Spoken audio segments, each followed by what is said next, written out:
Hello lads, ladies, gents, ladetts, whoever, whatever, welcome back to another video. Back in my younger years, I used to love going to Video Easy, which was basically Blockbuster, but it was a local chain, and I would rent games. I couldn't always afford to buy, so secondhand or renting was honestly the only way I could really get my hands on a lot of new games. I remember one specific time I was allowed to rent a couple of games, mainly because we had a coupon for 7 weekly rentals for $7. So I was allowed to grab a couple where my sister and mum and dad would pick out the movies they wanted. On this specific trip, I remember getting 2 games that ended up being very special to me, with that being Spartan Total Warrior, in which there is a video on this channel already for that game, wink wink, and 13, a cult classic FPS based on the visual novel series. It follows our protagonist Jason Fly as he attempts to regain his memory and unravel a giant web of conspiracy, all the while attempting to save the world. Now, I know I'm being a little bit vague in the overall plot, but I don't really want to spoil it because honestly it leads into the good parts of the game. So, as you could imagine, I was pretty excited when they announced that they were going to do a remake. However, unfortunately, upon its launch, it was an absolute mess and pretty much unplayable. So has it improved after all this time, or is it still a complete dumpster fire?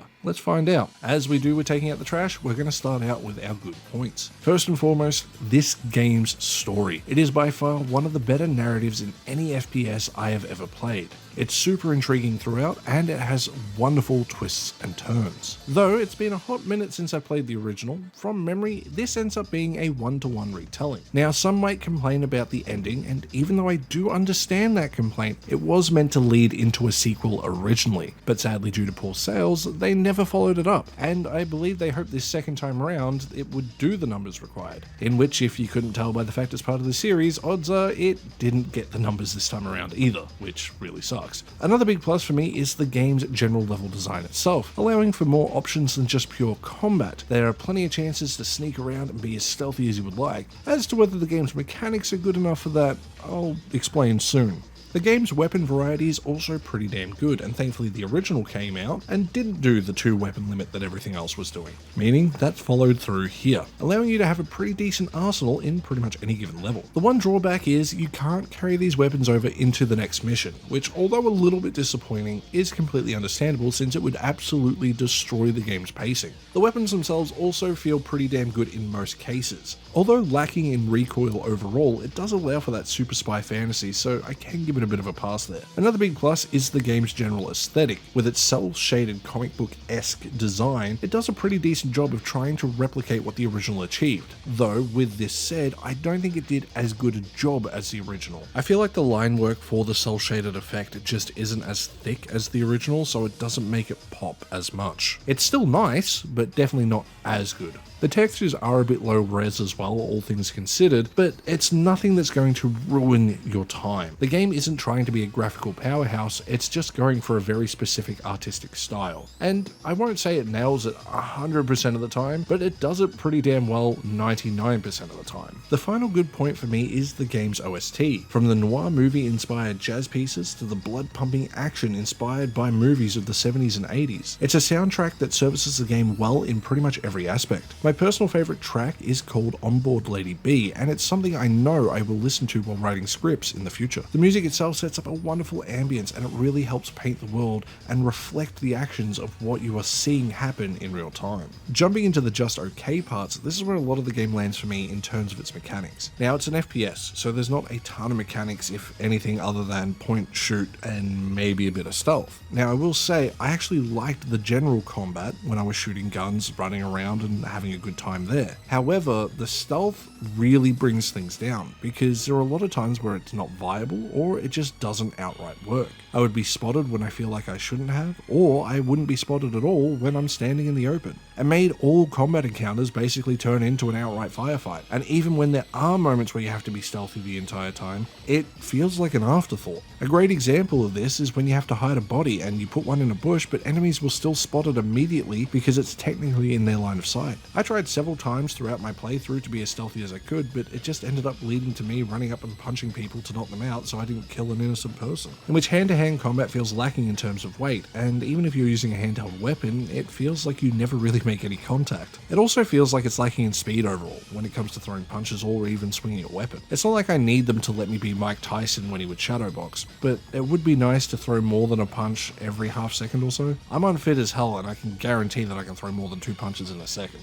It just feels really slow in action, and that is a little bit disjointed from the actual combat that is relatively fast paced. Speaking of slow, crouching behind enemies is a little bit painful at times as well, because even though you are realistically going to be slower, you're never fast enough that you can catch up to enemies for a stealth takedown, meaning you have to hide and wait constantly to be able to do anything. You can't really sneak up on somebody, you have to wait for them to come to you. It's probably not as bad as I'm making it out to be, honestly. I'm probably blowing it out of proportion, but it's definitely not a good mechanic overall. The final just okay point for me is something that tends to fall here a lot for a lot of different games, and that's the voice acting. For every decent performance, there's someone who does a fairly average at best. I would say that it's borderline bad, and I wouldn't be mad if someone considered it bad, but I don't think it's fair to lump everyone in with a handful of people who just didn't seem to really try. The biggest issue is the lead character 13 themselves. They sound bored as hell anytime they're on screen. You want to know what's really frustrating about it? It's David Duchovny. I mean, no wonder he sounds so bored. At least we had Adam West as General Carrington. He kills it. Moving into the bad, in which surprisingly there's only one thing I consider bad. However, it's a big problem, and that is the fact that the game is still pretty buggy. Now, I can't speak for everyone, but at least in my experience, I didn't run into anything game breaking. But I did run into a couple of softlocks, particularly in the second half of the game. After defeating Stanwell, you have to carry the president to a group of army troops, in which I did that. However, an enemy didn't spawn, so I couldn't progress to the next area. So, I did the logical thing and reset checkpoints, only to have the president not spawn at my checkpoint, so I went back to where he should spawn next to the boss. However, he's not there either. Meaning I had to reset the entire level, beat the boss again, then it worked. I also had it happen maybe 2 or 3 other times at most, where I needed to reset to a checkpoint, but that got things working. It was definitely frustrating, and it can ruin the flow pretty badly. However, if you know that it's coming, it's not that bad at the same time, since you're usually only resetting maybe a minute before. It's surprisingly forgiving. Also, I did run into some strange hit detection at points when punching or shooting, but that was pretty rare, but I did want to make a note of that. I also want to note there was one mission that I got stuck on because it has a logic to it that I didn't realize was going to affect what would happen. The mission sees you trying to eavesdrop on your enemies. However, because you've killed enemies that were in this area beforehand, if you haven't moved all the bodies out the way, you will instantly fail because they will see them and be aware that something is going on. It makes sense that that's the case, but it was a little confusing as to what was going wrong. Once I realized that was the case, not an issue.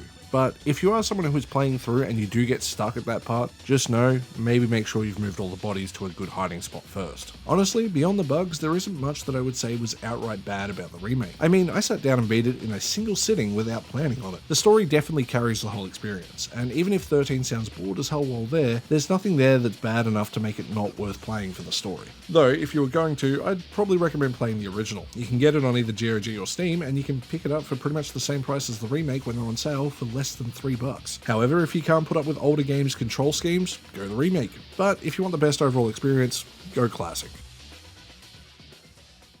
So with that, lads, ladies, gents, ladetts, whoever, whatever, it brings us to the end of another video. I hope you enjoyed this look at the XIII Remake. I know it's not the greatest game, but it's honestly about a 6 out of 10 at this point. Sure, there's some bugs, but if you're aware of them, you know what to keep an eye out for, and you're never going to have to reset all that much, at least in my experience. You're never going to really waste your time here, but I would still recommend the classic game if you can get your hands on that instead. If you enjoyed the video, please consider giving it a like. If you want to go that extra step, you can hit the subscribe button, and if you want to go that extra mile, you can support me on Ko-fi, Patreon, or YouTube memberships like these lovely people here. And with that, I'll see you guys in the next one. Stay safe out there. Bye.